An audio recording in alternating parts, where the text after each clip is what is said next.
Hai, Assalamualaikum. Kembali lagi bersama Cikgu Zuraihan dalam kelas Sarina Abu Bakar untuk subjek Pendidikan Sains Sosial. Jom kita mulakan. Sebelum itu, kita lihat dulu video yang cikgu sediakan. Jom.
Semua dah tengok kan video tersebut?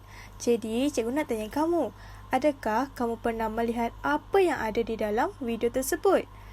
Siapa pernah lihat? Sama ada kamu lihat dekat televisyen ke, di kampung kamu ke, di rumah kamu ke, atau di mana-mana sahaja? Pernah? Ada yang pernah, ada yang tak pernah, bukan? Okey.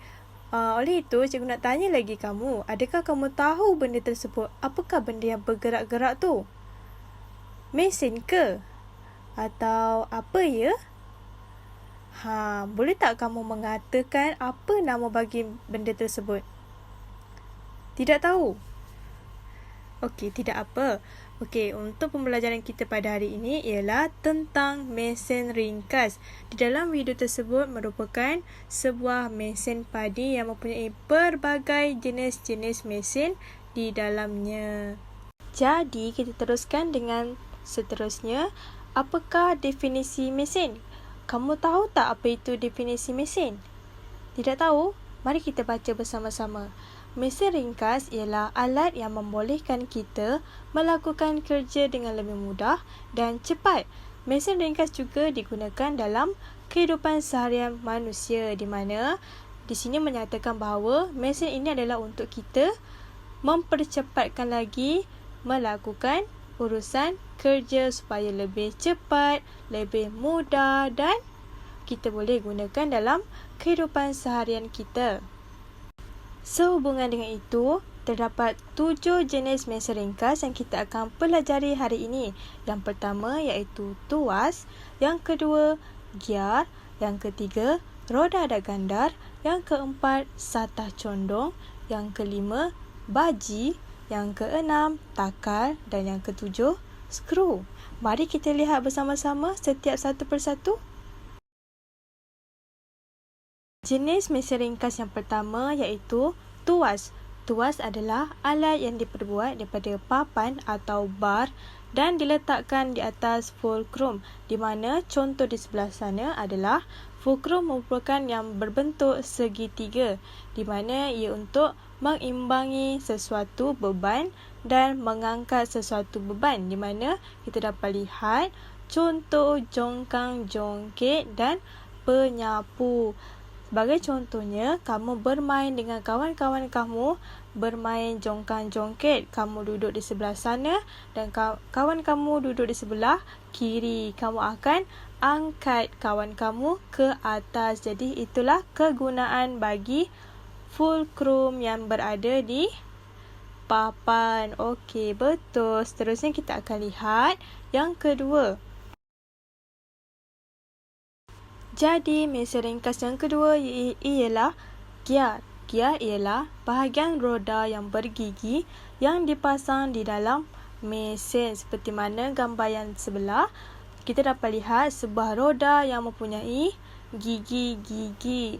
Okey, fungsi roda gia ini adalah untuk menggerakkan sesuatu. Seperti mana kalau kamu lihat di dalam jam tangan kamu ataupun jam dinding kamu, pasti akan banyak sangat roda-roda bergigi ini yang berfungsi sebagai gia untuk menggerakkan untuk menggerakkan jarum jam tangan tersebut. Okey, kita lihat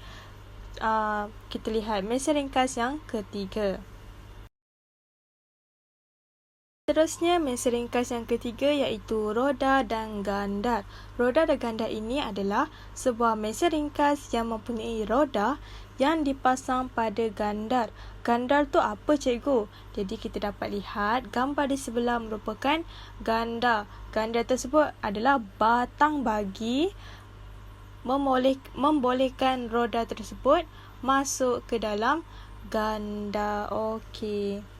Roda dan gandar ini murid-murid boleh dapati di dalam tombol pintu. Sebagaimana kita dapat lihat, di tombol pintu ada gandar dan roda, di mana gandar tersebut adalah batang yang di tombol pintu. Betul. Okey, seterusnya kita akan lihat pada mesin ringkas yang keempat.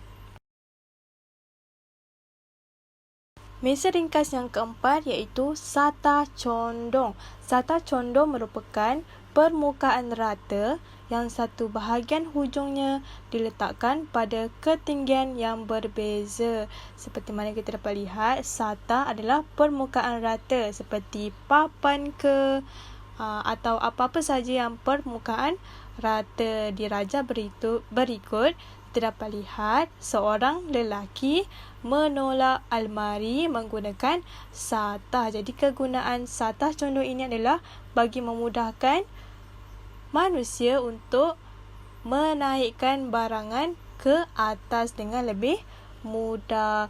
Sebagai contoh mana? Contoh yang lain ialah apa tu? Adakah kamu kenal? Betul, itu adalah gelonsor. Kamu mesti selalu main gelonsor kan? Jadinya kita dapat lihat gelonsor tersebut adalah permukaan rata dan diletakkan pada ketinggian yang tinggi. Jadinya itu merupakan satah condong. Betul. Okey, kita lihat contoh mesin ringkas yang kelima. Seterusnya, mesin ringkas yang kelima iaitu baji. Baji merupakan objek yang runcing atau tajam pada satu hujungnya, di mana contoh berikut merupakan apa tu? Adakah kamu kenal gambar yang di atas tu? Gambar? Betul, gambar kapak. Kapak tu tajam ke tak tajam? Tajam kan? Kalau terkena tangan, terkena kaki, mesti kamu akan luka. Jadinya baji ni merupakan objek yang runcing dan tajam. Jadinya kamu kena ingat, baji mesti tajam ataupun runcing di hujungnya. Yang bawah tu kamu kenal tak? Apa tu? Contoh yang bawah tu. Tak kenal? Itu ialah penyendal pintu. Jadinya fungsi baji ni juga boleh berfungsi sebagai apa? Sebagai menghalang ataupun memberhentikan sesuatu benda, dan juga boleh memotong sesuatu benda seperti kapak di atas, dan berfungsi sebagai pemberhenti juga adalah penyendal pintu. Betul. Okey, kita lihat mesin ringkas yang keenam pula. Okey. Okey, kita lihat seterusnya mesin ringkas yang keenam iaitu takal. Takal itu ialah sejenis alat yang mempunyai roda dan mempunyai salur di hujungnya. Salur tu apa? Tak tahu? Salur tu merupakan tali, okey? Tali ataupun pencawat ke dan sebagainya. Apa kegunaan takal ni? Apa fungsi dia? Fungsi dia kita dapat lihat di gambar sebelah sana yang dekat atas tu, yang tarik-tarik tu kan. Fungsinya dapat menarik beban ke atas. Jadi kalau kamu nak ambil beban tersebut adalah berat, objek kamu tu berat, jadi kamu gunakan takal untuk menariknya ke atas dengan lebih mudah, dengan lebih ringan. Betul tak? Betul. Jadi dekat takal tersebut ada roda untuk menggerakkan dia naik ke atas. Okey, kamu lihat tak contoh di bawah tu? Contoh apa tu? Bendera. Betul, bendera. Jadi kalau kamu ingat masa kamu nyanyi lagu Negaraku ke dekat perhimpunan kan bendera akan dinaikkan ke atas. Jadi bendera juga menggunakan mesin ringkas, iaitu mesin ringkas takal, supaya bendera dapat naik ke atas dengan lebih tinggi dan lebih mudah untuk dinaikkan. Betul. Okey, seterusnya kita lihat contoh mesin ringkas yang terakhir. Seterusnya kita akan lihat mesin ringkas yang terakhir, iaitu skru. Okey, skru. Skru merupakan paku yang beralur batangnya. Kemudian paku tersebut boleh dimasukkan ke dalam sesuatu dengan memutarkannya. Sebagaimana contoh di sebelah, kita dapat lihat gambar paku tersebut. Di bawah batangnya tu rata ke ada yang beralur? Beralur. Kita dapat lihat kat situ ada macam corak-corak kan dekat bawah tu. Jadinya itu merupakan skru yang beralur. Jadinya skru ni kita menggunakan spana ke, kita menggunakan screwdriver ke atas skru tersebut dan memutarkannya untuk masuk ke dalam kayu ke dalam papan ke dan sebagainya. Sebagaimana yang kamu tengok dekat contoh yang bergerak tu kan. Kamu nampak paku tu masuk terbenam ke dalam kayu tersebut. Jadi yang gambar yang ketiga tu apa? Kamu kenal tak apa tu? Betul, penutup botol. Apa fungsi penutup botol ni? Betul, untuk mengetatkan sesuatu benda. Jadi samalah fungsinya dekat atas tu yang paku tu kan. Paku adalah untuk mengetatkan sesuatu kayu ke, sesuatu papan ke. Jadinya penutup botol juga berfungsi yang sama, iaitu mengetatkan sesuatu. Jadi di sini kita dapat simpulkan bahawa penutup botol juga merupakan mesin ringkas yang berfungsi sebagai skru. Okey? Okey, tamat sudah pembelajaran kita pada hari ini mengenai mesin ringkas. Jadi kita ulang kembali secara ringkas apakah jenis-jenis mesin ringkas yang kita pelajari hari ini. Yang pertama, tuas. Yang kedua, giar.